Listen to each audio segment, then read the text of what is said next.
Hey guys, welcome back to the new video. Hope so you are doing absolutely good. तो आज नेहा नहीं है और वीडियो मुझे इमरजेंसी में बनानी पड़ गई क्योंकि आप सभी को पता है एक बहुत ही दुखद खबर आई है कि मौलाना तारिक जमील साहब के बेटे का असीम जमील का इंतकाल हो गया है कल का। तो मुझे ये पता लगी थी न्यूज़ सुबह, तो फिर उसके बाद मैं थोड़ा सा काम से बिजी हो गया एंड कल भी हम ऑफ रहेंगे काम पे, एक दो दिन के लिए ऑफ था हमारा। तो फिर मैं कहा वीडियो मैं बना लेता हूँ, देखते हैं भाई कि क्या मसला है। तो कमेंट्स भी आ रहे थे कि देखो देखो देखो, और उनके जनाजे के ऊपर वीडियो भी है मौलाना तारिक जमील जी की, तो वो भी मैं देखूंगा कि क्या पढ़ा उन्होंने, क्या अपना दुख कैसे बयां करा। क्योंकि गाइज अगर ना बच्चे की आंखों के सामने माता पिता चले जाएं, वो तो चलो एक अलग मैटर है, बच्चे छोटे हैं, माता पिता एज्ड हो गए हैं, तो वो दुख तो होता है, हर एक को अपने माता पिता खोने का दुख होता है। तो वो सह लेते हैं किसी चीज से, किसी तरीके से, उनको पता है कि इनका जाने का टाइम था, ये चले गए। लेकिन किसी भी भाई माता पिता के आगे उनके बच्चे का इंतकाल होता है ना भाई, वो पूरी उम्र चाहे उनके पास जितनी भी धन दौलत हो ना, कभी भी सुख से या कभी भी शांति से रह नहीं पाएंगे। बच्चों के दिमाग से किसी टाइम के बाद उनके पेरेंट्स का ख्याल चलो चल जाता है, जाता नहीं होगा कभी, तो मिस करते होंगे। अगर मैरिड हो गए, सेटल हो गए हैं, उसके बाद मतलब बुढ़ापे में अगर उनके माता पिता जाते हैं तो चलो कम दुख होता होगा, है ना, किसी न किसी तरीके से वो सह लेते होंगे। लेकिन एक माँ बाप के आगे उनका बच्चा चले जाए, चाहे वो बच्चा हो, मतलब उनके आगे तो बच्चा ही है, चाहे वो 20 साल का हो, चाहे 35 का हो, चाहे 50 साल का हो, वो भाई पूरी उम्र कभी भी उस गम को सह नहीं पाते हैं। तो फिलहाल आप मुफ्ती तारिक मसूद जी की वीडियो देखेंगे, देखते हैं ये क्या कहते हैं इस चीज़ के ऊपर। मेरे को तो पूरा पता भी नहीं है भाई इंतकाल हुआ कैसे, वो बीमार थे क्या है, तो इस वीडियो में इन्होंने बताया होगा। तो फिलहाल इस वीडियो को प्ले करते हैं और फिर करते हैं बाकी बातें डिस्कस।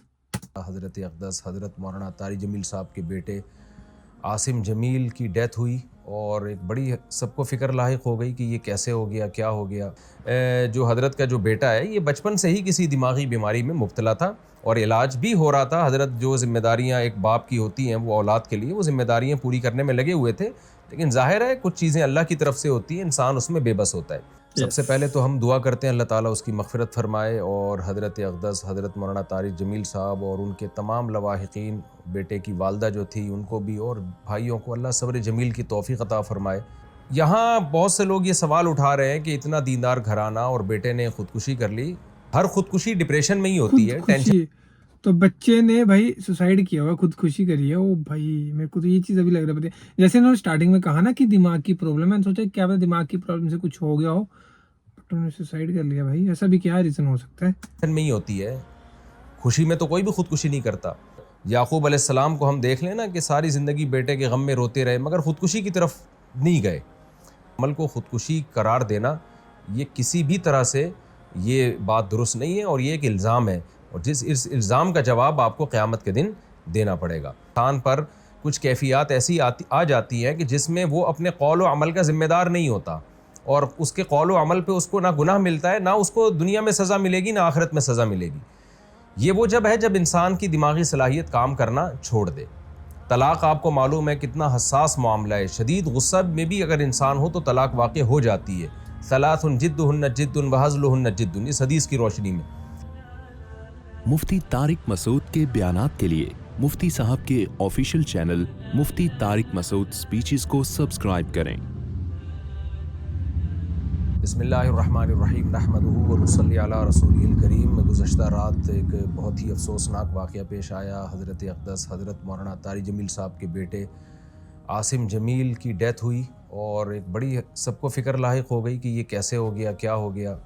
अब उनके बेटे का मौलाना यूसुफ जमील साहब का बयान सामने आया है कि उसने खुद को गोली मार के हलाक किया और डिप्रेशन का वो पेशेंट था। गोली मार के। सबसे पहले तो हम दुआ करते हैं अल्लाह ताला उसकी मग़फ़िरत फ़रमाए और हज़रत अक़दस हज़रत मौलाना तारिक जमील साहब और उनके तमाम लवाहिक़ीन, बेटे की वालदा जो थी उनको भी और भाइयों को अल्लाह सब्र जमील की तौफ़ीक़ अता फ़रमाए और उस बेटे को उस जहाँ की भलाइयाँ नसीब करे अल्लाह ताला, उसके सग़ाइर कबाइर ख़ताओं को अल्लाह माफ़ करे।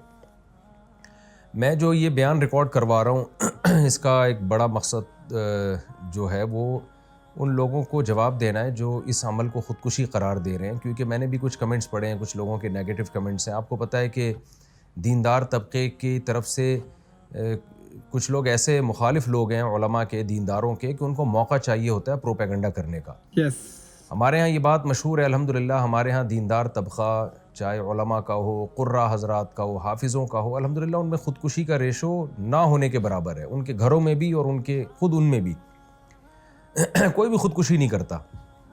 और ये बात बड़े फ़ख्र से बयान की जाती है कि कारी हज़रात की तनख़्वाहें देखें आप, आइम्मा किराम की तनख़्वाहें देखें, उनके मसाइल देखें, उसके बावजूद वो ख़ुदकुशी की तरफ नहीं जाते, इसलिए कि अल्लाह ने उनको सब्र दिया है। और याक़ूब अलैहिस्सलाम को हम देख लें ना कि सारी ज़िंदगी बेटे के गम में रोते रहे मगर ख़ुदकुशी की तरफ नहीं गए। तो यहाँ बहुत से लोग ये सवाल उठा रहे हैं कि इतना दीनदार घराना और बेटे ने ख़ुदकुशी कर ली। इसका जवाब मौलाना यूसुफ जमील साहब की तरफ से अल्हम्दुलिल्लाह आ चुका है कि वो भाई डिप्रेशन का पेशेंट था, वो उसको इलेक्ट्रिक के झटके दिए जाते थे, मेडिसिन खाता था वो, और डॉक्टरों ने ये भी हिदायत की हुई थी कि इसके पास कोई ना कोई रहना चाहिए, कुछ भी कर सकता है। तो ये जवाब मैं समझता हूँ काफ़ी है उन लोगों का मुंह बंद करने के लिए जो इस अमल को ख़ुदकुशी करार दे रहे हैं। लेकिन आपको पता है जो फितना परस्त लोग होते हैं उनको बातें करनी है। बाज़ लोग ये भी तबसरा कर रहे हैं कि हर ख़ुदकुशी डिप्रेशन में ही होती है, टेंशन में ही होती है, खुशी में तो कोई भी ख़ुदकुशी नहीं करता। तो देखें ये टॉपिक डॉक्टरों का है, डॉक्टर बताते हैं और हमने मुशाहिदा भी किया है कि डिप्रेशन दो तरह की होती है। एक डिप्रेशन तो आम लोग जो दुनिया की मोहब्बत में डिप्रेशन में गए हुए हैं, एक डिप्रेशन वो होती है जो किसी दिमागी बीमारी की वजह से होती है।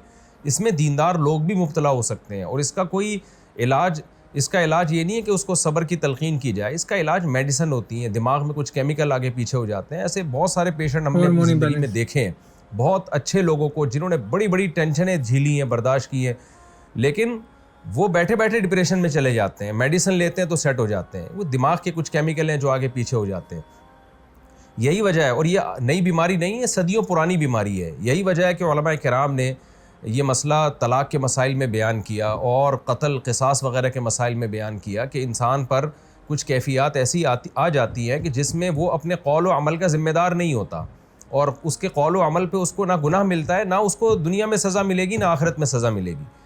ये वो जब है जब इंसान की दिमागी सलाहियत काम करना छोड़ दे। तलाक़ आपको मालूम है कितना हसास मामला है, शदीद गुस्सा में भी अगर इंसान हो तो तलाक़ वाक़ हो जाती है। सलासुन जिद्दुहुन्न जिद्दुन व हज़्लुहुन्न जिद्दुन, इस हदीस की रोशनी में। लेकिन उलमा ने बयान किया कि अगर कोई डिप्रेशन का पेशेंट है और उसके पास क़राइन है और वो उसका दिमाग सही काम नहीं कर रहा, ऐसी सूरत में वो बीवी को 100 तलाक़ें भी दे देगा तो नहीं होंगी, इसलिए कि उसका दिमाग ही काम नहीं कर रहा है ऐसे मौके पे।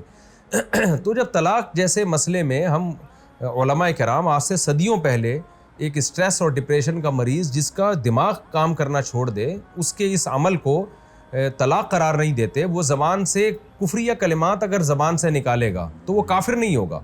हालांकि कुफ्र तो मजाक में भी अगर आप कुफ्रिया कलिमात ज़बान से निकालते हैं तो आप काफिर हो जाते हैं, लेकिन इतना बड़ा जुर्म भी माफ़ कर दिया अल्लाह ताला ने अगर उसका दिमाग काम नहीं कर रहा। तो ऐसे ही खूब समझ लें कि ऐसा डिप्रेशन का मरीज़ अगर किसी को कत्ल कर देता है या अपने आप को कत्ल कर देता है तो वो ना दुनिया में मुजरिम है ना अल्लाह के यहाँ वो मुजरिम है। उसमें मलामत करना और किसी को बुरा भला कहना या कोई नेगेटिव बातें करना, ये जो बातें करने वाले लोग हैं वो मुजरिम हो जाएंगे। तो एक डिप्रेशन वो होती है जो दुनिया की मोहब्बत की वजह से, दुनिया की छोटी छोटी बातों को आप बहुत ज़्यादा बढ़ा लेते हैं, ये किसकी वजह से होती है? ये नापसंदीदा है क्योंकि नेक लोग हमेशा सब्र करते हैं। लेकिन एक डिप्रेशन वो है जो आपको किसी दिमागी बीमारी की वजह से, तो ये बचपन से इसकी जो हमें तहकीकात से मालूम हुआ है कि ये जो हज़रत का जो बेटा है ये बचपन से ही किसी दिमागी बीमारी में मुब्तला था और इलाज भी हो रहा था। हज़रत जो ज़िम्मेदारियाँ एक बाप की होती हैं वो औलाद के लिए वो ज़िम्मेदारियाँ पूरी करने में लगे हुए थे, लेकिन ज़ाहिर है कुछ चीज़ें अल्लाह की तरफ से होती हैं, इंसान उसमें बेबस होता है।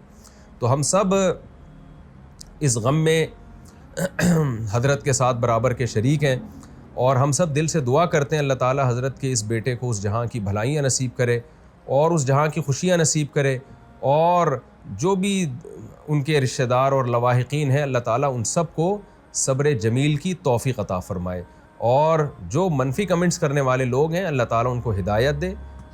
सो गाइस ये थी वीडियो और मुफ्ती तारिक मसूद जी की वीडियो थी और इसमें बताया गया भाई कि उन्होंने सुसाइड कर लिया खुद ही।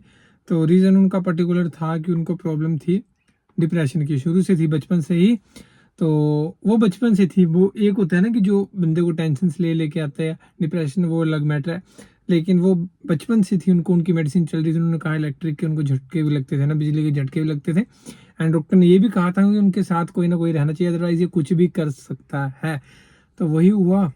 एंड दूसरी बात ये है कि भाई डिप्रेशन है एक बहुत ही बड़ी बहुत बड़ी प्रॉब्लम हो चुकी है आज की जनरेशन में, कि मतलब इतने लोग डिप्रेस्ड हैं। हालांकि हंसना चाहिए, खुश रहना चाहिए चीज़ों में ना, मतलब कि हम देखते हैं अपने पास नेगेटिव चीज़ें, हम अच्छी चीज़ें कभी नहीं देखते। भाई मेरे को भी कई बार होती है एंजाइटी, तो मतलब इतना काम का प्रेशर पड़ जाता है तो मैं भी कई बार ना मतलब हो जाती है प्रॉब्लम, ये ऑब्वियस सी बात है।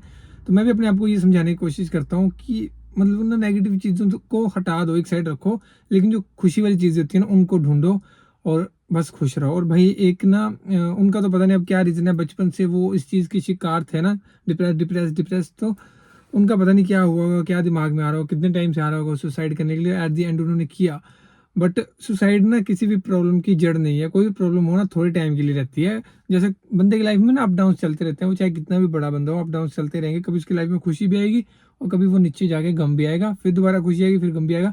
तो लाइफ ऐसे चलती रहनी चाहिए। अगर एक ग्राफ पे चलेगी ना तब भी आपको लाइफ जीने का मजा नहीं आएगा, नीचे को चलेगी तब तो आएगा ही नहीं। खुशी भी ज़्यादा होगी ना तब भी आप मजा नहीं आएगा, तब भी आप कुछ ना कुछ मिस करोगे लाइफ में।